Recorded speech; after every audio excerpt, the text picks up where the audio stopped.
Hello friends, my name is Andrew Connard. I'm the pastor of Susanna Wesley United Methodist Church, and I want to welcome you again to the next week's installation of our Leader Development Book Club. We're reading together Canoeing the Mountains, Christian Leadership in Uncharted Territory by Tod Bolsinger. And each week we're using a framework to help us engage the text and consider how we might take action in response to it today. So the first invitation for you is to be able to maybe use the same tools, the same framework to be able to engage the text. And the first symbol that we use to remind us about what to look for and how to engage is a question mark. Now, the question mark reminds us when we learn something new, or perhaps found an answer to a question that we had, or maybe a question that we didn't even know that we had. The next symbol that we use is a sun or a light, and this is when the text sheds perspective, gives insight into what's going on in our actual world, in our lives, or in our congregation. Finally, the arrow is a symbol that helps us look for places in the text that point direction or give guidance about activities or actions that we might take to make progress in the days ahead. Today, we're taking a closer look at chapter 9. Don't just do something, stand there. Then do something. And for me, I found one of the question mark for me is this comes from these words. Leadership in the past meant coming up with solutions. Today, it is learning how to ask new questions that we have been too scared, too busy, or too proud to ask. Leadership in the past meant coming up with solutions. Now, I know that I have found myself in that place of coming up with solutions in the past and even sometimes today. I am glad to come up with a solution to a problem. However, that's not really leadership. That may address a problem in the short term, but what it doesn't do is ask questions and develop learning. This idea of adaptive leadership that Bolsinger is trying to help us understand and move towards and move into is particularly helpful in our world today, this uncharted territory of our community in 2021 and the days ahead. So I found this particularly helpful as a reminder to say, well, how should I be leading? Well, it's not necessarily with coming up with a solution. It's about learning to ask new questions and being a part of the process. And the light in this chapter for me that gave perspective again was on that very same lines where he writes these words. When they were facing a challenge in the worshiping community in the church that he was a part of, he gave the example of declining worship attendance.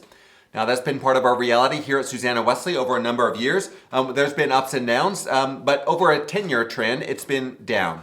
And the response, oftentimes, when we find a challenge in the church life, is to try to fix it quickly. Bolsinger writes this, "We did what most people do when faced with an anxiety-producing problem. We try to fix it as quickly as possible." Have you ever found yourself in a place like that? Trying to fix something as quickly as possible. Now, it may make a difference in the short term, but trying to provide the quickest possible fix and only looking at one piece of the puzzle doesn't provide a long-term sustainable progress. And so this was really helpful for me to be reminded of because I found myself in that place. What is a quick fix that we can find to make worship attendance go up? Sometimes we can find those interventions helpful, but other times it's just a short-term thing. When there are other questions that need to be asked, some deeper underlying issues that need to be considered or addressed before we're able to see the outcome of, say, worship attendance increasing. Finally, the arrow that points direction for me from this chapter, it comes from these words. The first component of developing adaptive capacity is to realize that it's a process of learning and adapting to fulfill a missional purpose, not to fix the immediate issues. It's a process of learning and adapting to fulfill a missional purpose, not to fix the immediate issues. Now, there are issues that come up that need to be fixed, but when we're talking about the long term, the core of who we are as a congregation and as a community, it's going to have to be a process of learning to discover where God is leading us, where God is already at work in our community and moving into that direction. Now, I love to come up with answers to problems, and is there an issue? Let's solve it right away. There are some technical questions and challenges that we can face where we do need to apply a quick technical fix because there's an expert and they know what the solution is and we can implement it.